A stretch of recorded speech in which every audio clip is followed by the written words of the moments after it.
Good morning students, welcome to Mehta digital classes. जैसा कि हम तीसरा चैप्टर पढ़ रहे थे, नाज़ीवाद और हिटलर का उदय। पिछले टॉपिक में हमने देखा मंदी के साल और उसके बाद में हिटलर का उदय। मंदी के साल में हमने देखा कि पूरी तरह से जो यूरोप की अर्थव्यवस्था थी वो बिगड़ चुकी थी। आर्थिक रूप से यूरोप के जो अधिकांश देश थे वो काफ़ी पिछड़ गए थे और इसका सबसे ज़्यादा जो असर पड़ा वो जर्मनी के ऊपर पड़ा। क्यों? क्योंकि वर्साई की संधि की शर्तें के पूरी करते करते उसकी आर्थिक व्यवस्था बिगड़ गई। अमेरिका ने उसकी मदद की, लेकिन 1929 और 1932 के मध्य का जो एक ऐसा समय आया जिसमें पूरे विश्व को आर्थिक मंदी की आग में धकेल दिया। पूरा विश्व इस आर्थिक मंदी से प्रभावित हुआ। इस दौरान जर्मनी में वाइमर गणराज्य था। एक लोकतांत्रिक संवैधानिक पद्धति के द्वारा वाइमर गणराज्य की स्थापना की गई थी। लेकिन जो वाइमर गणराज्य था वो लोगों की उम्मीदों पर खरा नहीं उतर रहा था। आर्थिक रूप से हो, सामाजिक रूप से हो या राजनीतिक रूप से हो, लोगों के विश्वास पर खरा नहीं उतर रहा था। जर्मनी की जो आर्थिक व्यवस्था थी वो काफ़ी चरमरा गई थी। लोग बेरोजगार हो गए थे, उद्योग धंधे बंद हो गए थे। पूरी तरह से अर्थव्यवस्था थी जर्मनी की वो डगमगा गई थी। ऐसी स्थिति में जो नाज़ीवाद था या जो नाज़ीवादी जो विचारधारा थी उसको मानने वाले लोग सामने आए जर्मनी में, और उन्होंने अपने भाषणों के द्वारा, अपने प्रचारों के द्वारा, अपने प्रोपेगेंडा के द्वारा लोगों को अपनी ओर आकर्षित किया। तो उस समय जर्मनी के लोगों को एक उम्मीद की किरण नजर आई। जो नाज़ीवादी पार्टी है या एक विचारधारा है, इसको किसने जन्म दिया? हिटलर ने। हिटलर के बारे में हमने देखा। हिटलर का जन्म 20 अप्रैल 1889 ऑस्ट्रिया में हुआ था।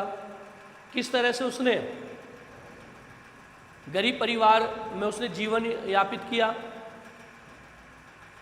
और उसके बाद में वो सेना में भर्ती हो गया। सेना में भर्ती हो गया, लेकिन प्रथम विश्व युद्ध के दौरान जर्मनी की हार हो गई और उस हार ने उसे निराश कर दिया। लेकिन सबसे ज़्यादा निराशा उसे कब हाथ लगी? जब वाइमर गणराज्य की वर्साई की संधि हुई मित्र राष्ट्रों के साथ, तो उस समय जर्मनी के साथ अपमानजनक व्यवहार किया गया और वो अब इस अपमान का बदला लेना चाहता था। जर्मनी में वो सक्रिय रूप से भाग लेने लग गया, राजनीति में, समाज में, और लोगों को अपनी ओर आकर्षित करने लगा। 1929 और 1932 के समय में एक ऐसा मौका था, तब जर्मनी के लोगों का जो रुझान था नाज़ीवादी विचारधारा की ओर जाने लगा, क्योंकि वाइमर गणराज्य असफल था। तो अब उम्मीद की जो किरण नजर आ रही थी वो किस में नजर आ रही थी? हिटलर में। और वो उन्हें आश्वस्त भी कर रहा था कि मैं आपको रोजगार दूंगा, उद्योग धंधे चलाएंगे, आर्थिक रूप से, सामाजिक रूप से और राजनीतिक रूप से आपका विकास किया जाएगा। तो लोग उस समय उस आर्थिक मंदी के दौर में हिटलर को एक अवतार के समान समझ रहे थे, एक मसीहा समझ रहे थे, क्योंकि वो अपने भाषणों के द्वारा एक जबरदस्त वक्ता था। मैंने पहले भी बताया था। तो भाषणों के द्वारा, अपने प्रचार सिस्टम के द्वारा वह जर्मनी के लोगों को अपनी ओर आकर्षित कर रहा था। अब आज का जो हमारा टॉपिक है वो है लोकतंत्र का ध्वंस। लोकतांत्रिक संवैधानिक प्रणाली के तहत वाइमर गणराज्य की स्थापना हो गई थी, लेकिन हिटलर लोकतांत्रिक प्रणाली के खिलाफ था। वह लोकतांत्रिक प्रणाली को जर्मनी से उखाड़ कर फेंक देना चाहता था। वाइमर गणराज्य को वो बिल्कुल भी चाहता नहीं था, वो उसके खिलाफ था। इसके तहत जब उसने अहम भूमिका निभाई आर्थिक मंदी के दौर में 1929 से 1932 में, तो आगे चलकर 30 जनवरी 1933 यानी कि हिटलर की भूमिका को देखते हुए, उसके प्रभाव को देखते हुए 30 जनवरी 1933 को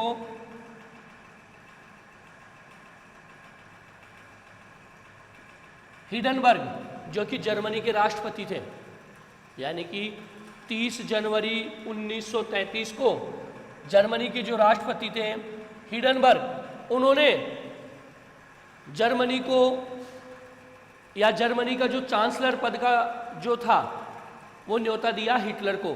यानी कि हिंडनबर्ग ने हिटलर को जर्मनी का चांसलर बनने का न्योता दिया कि आप आइए और जर्मनी के चांसलर बनिए। आपको बता दूं कि जर्मनी जो शासन व्यवस्था की जो मंत्रिमंडल था, यानी कि जर्मनी की शासन व्यवस्था का जो मंत्रिमंडल था, उसमें ये जो पद होता था चांसलर का, वो सबसे महत्वपूर्ण पद होता था। यानी कि जर्मनी की शासन व्यवस्था का सबसे महत्वपूर्ण पद कौन सा था? चांसलर। तो हिंडनबर्ग ने हिटलर को चांसलर बनने का न्योता दिया और हिटलर ने उस न्योते को स्वीकार कर लिया और वह जर्मनी का क्या बन गया? चांसलर बन गया। और जैसे ही वो चांसलर बना, सत्ता प्राप्ति उसके हाथ में आई, तो उसने परिवर्तन करना प्रारंभ कर दिया। सबसे पहला परिवर्तन कहाँ किया? लोकतांत्रिक जो प्रणाली चली आ रही थी वाइमर गणराज्य के समय से, लोकतांत्रिक शासन प्रणाली, उस शासन प्रणाली को उसने क्या कर दिया? समाप्त कर दिया। देखिए, सत्ता प्राप्त होते ही हिटलर ने क्या किया?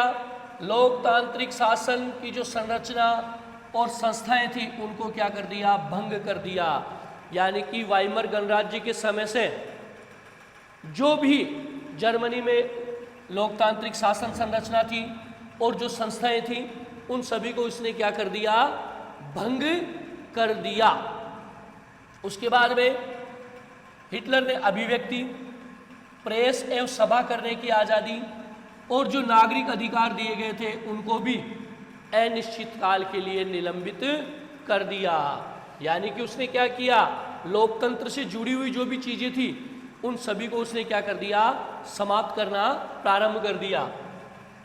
यानी जो पहले लोगों को अधिकार दिए गए थे जर्मनी की संसद ने, उसे उसने क्या कर दिया? समाप्त करना प्रारंभ कर दिया। जैसे अभिव्यक्ति की स्वतंत्रता है, प्रेस और सभा करने की आज़ादी है, और जो भी नागरिक अधिकार मिले हुए थे उन सभी अधिकारों को उसने अनिश्चित काल के लिए निलंबित कर दिया। वाइमर गणराज्य की अगर बात करें तो वाइमर गणराज्य के तहत ये जितने भी अधिकार थे वो महत्वपूर्ण स्थान लिए हुए थे। यानी वाइमर गणराज्य में तो इन अधिकारों को महत्वपूर्ण स्थान प्राप्त था, लेकिन जैसे ही हिटलर आया उसने इन सभी अधिकारों को अनिश्चित काल के समय तक क्या कर दिया? निलंबित कर दिया। फिर उसके बाद में लोकतंत्र का दुश्मन था, लोकतंत्र के खिलाफ कार्रवाई कर दी।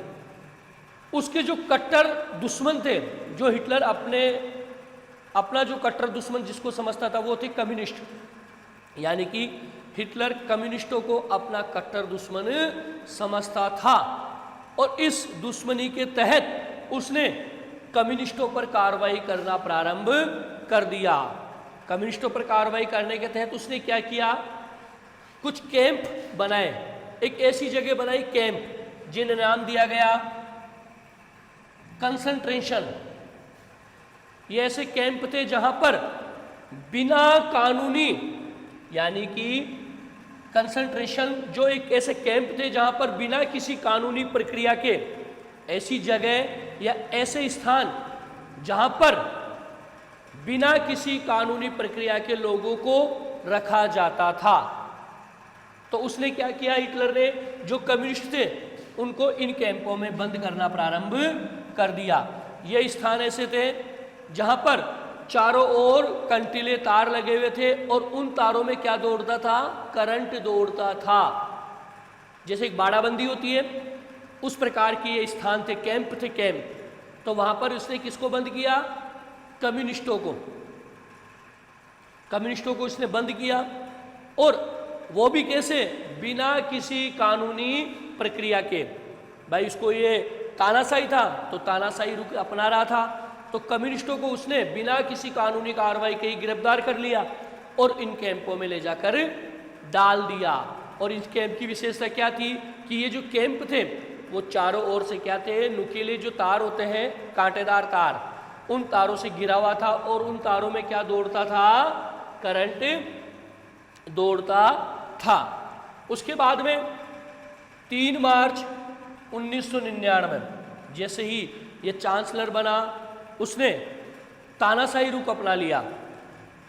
3 मार्च 1933 3 मार्च 1933 को उसने विशेष अधिनियम पारित कर दिया, विशेषाधिकार अधिनियम पारित कर दिया। एक अधिनियम पारित किया और उसके तहत लोकतंत्र को तो कर दिया समाप्त, और किसका स्थापना की? तानाशाही की। यानी कि विशेषाधिकार अधिनियम पारित किया कब? 3 मार्च 1933 को। लोकतंत्र को समाप्त करके किसकी स्थापना की? तानाशाही शासन की स्थापना की। और अब हिटलर ने क्या किया? जैसे ही तानाशाही शासन की स्थापना हो गई, तो जो जर्मनी में नात्सी के अलावा, यानी नात्सी जो दल था वो तो था ही, इसके अलावा जो भी जर्मनी में राजनीतिक संगठन था, या कोई पार्टी थी, या कोई यूनियन थी, उन सभी के ऊपर इसने क्या लगा दी? पाबंदी लगा दी, बिल्कुल बैन कर दिया। अब केवल एक दल रह गया, कौन सा? नात्सी दल। इतना तानाशाही ये हो गया। लोकतंत्र को ध्वंस कर दिया, कम्युनिस्टों के खिलाफ कार्रवाई की, और अब क्या किया? विशेषाधिकार अधिनियम पारित करके लोकतंत्र को समाप्त करके तानाशाही शासन की स्थापना की। और उसके बाद में जर्मनी में जितनी भी अन्य जो नात्सी पार्टी को छोड़कर अन्य जो राजनीतिक संगठन या दल या यूनियन बनी हुई थी, उन सभी के ऊपर इसने क्या लगा दी? पाबंदी लगा दी। उसके बाद में पूरे समाज को नियंत्रित करने के लिए, यानी कि पूरा समाज किसके नियंत्रण में आ जाए? नात्सियों के नियंत्रण में। पूरे समाज को नात्सियों के नियंत्रण में रखने के लिए और व्यवस्थित करने के लिए विशेष प्रकार की जो सुरक्षा दस्ते हैं उनका गठन किया। यानी कि उसने तानाशाही को आगे बढ़ाते हुए जो जर्मन जो समाज था उसको नियंत्रित करने के लिए, नात्सियों का अधिकार थोपने के लिए और अपनी व्यवस्थाएं लागू करने के लिए उसने विशेष निगरानी और सुरक्षा दस्तों का गठन किया। ऐसे दल बनाए, ऐसी फोर्स बनाई उसने कि जो जर्मनी के ऊपर विशेष निगरानी रख सके और अपना वर्चस्व कायम रख सके। तो इसलिए उसने विशेष प्रकार के सुरक्षा दस्ते गठन किए, जिनमें कौन कौन से प्रमुख थे? हरी वर्दीधारी पुलिस, यानी कि जर्मनी में हरी जो वर्दी होती थी, कलर की, हरे कलर की वर्दी, वो धारण करने वाले पुलिस। गेस्तापो एक प्रकार की गुप्तचर राज्य पुलिस। SS अपराधी नियंत्रण पुलिस, सुरक्षा सेवा HD, इनका गठन किया। यानी कि नात्सियों का नियंत्रण स्थापित करने के लिए और व्यवस्थाएं स्थापित करने के लिए और लोगों के ऊपर विशेष निगरानी रखने के लिए सुरक्षा दस्ते गठन किए।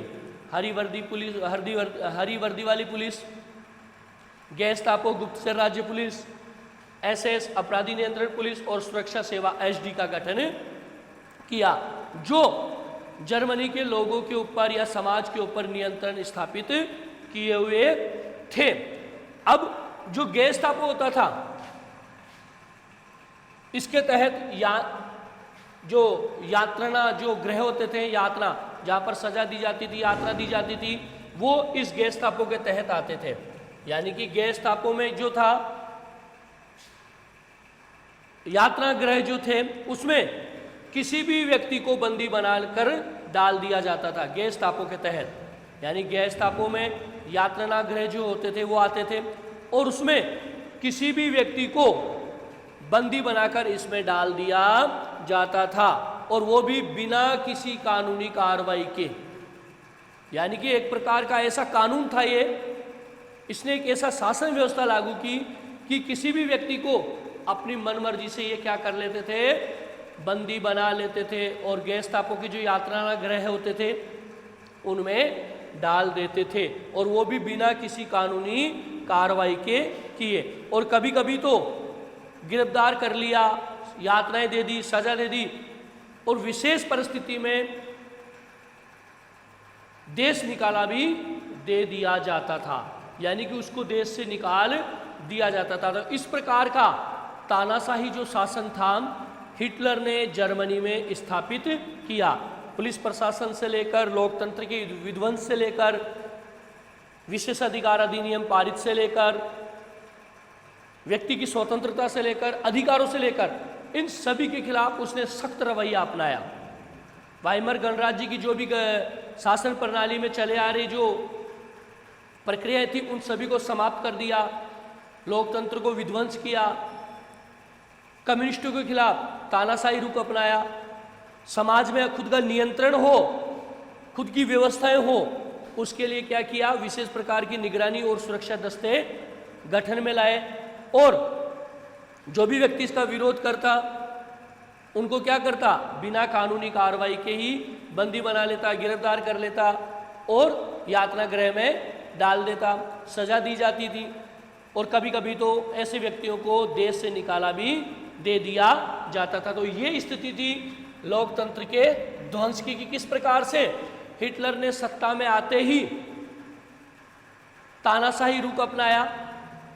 जब आर्थिक मंदी का दौर चल रहा था तो लोगों को उम्मीद थी हिटलर से कि ये हमारे लिए मसीहा बन के आया है, ये एक अवतार बन के आया है जो हमें इस विकट परिस्थिति से निकालेगा। लेकिन जैसे ही सत्ता पे काबिज हुआ, हिटलर चांसलर बना, उसने अपना तानाशाही जो रुख था वो अपनाना प्रारंभ कर दिया। और इस तानाशाही के तहत उसने क्या क्या किया वो आपके सामने मैंने बता दिया। लोकतांत्रिक जो प्रणाली, जो संरचना चली आ रही थी उसको समाप्त कर दिया, नागरिकों के अधिकारों के ऊपर पाबंदी लगा दी, निलंबित कर दिया उन अधिकारों को, अभिव्यक्ति छीन ली लोगों की। उसके बाद में कंसंट्रेशन जो कैंप थे उनका निर्माण किया, और वहाँ पर किसको रखा गया, कम्युनिस्टों को, क्योंकि वो कम्युनिस्टों की क्या था, खिलाफ था। इन जो कम्युनिस्ट थे उनको इन कैंपों में रखा गया, यहाँ पर सजा दी गई, और ये कैंप विशेष प्रकार की एक यहाँ पर एक व्यवस्था थी कि इस कैंप के चारों ओर जो कंटीले तार होते थे उसमें बिजली का करंट दौड़ा दिया जाता था। 3 मार्च को क्या किया उसने, एक विशेष अधिकार अधिनियम पारित कर दिया, और इसके तहत लोकतंत्र को तो कर दिया समाप्त, और किसकी स्थापना कर दी, तानाशाही शासन की स्थापना। और अब जर्मनी में केवल एक ही पार्टी रह गई, नात्सीवादी पार्टी। उसके बाद में अन्य जितनी भी पार्टियां थी उन सभी के ऊपर उसने क्या लगा दी, पाबंदी लगा दी। और पूरे समाज पर अपना नियंत्रण स्थापित करने के लिए उसने क्या किया, विशेष प्रकार के निगरानी और सुरक्षा दस्तों का गठन किया। तो ये सारी चीजें हमने देख ली है कि किस प्रकार से हिटलर ने जर्मनी में लोकतंत्र को ध्वस्त किया।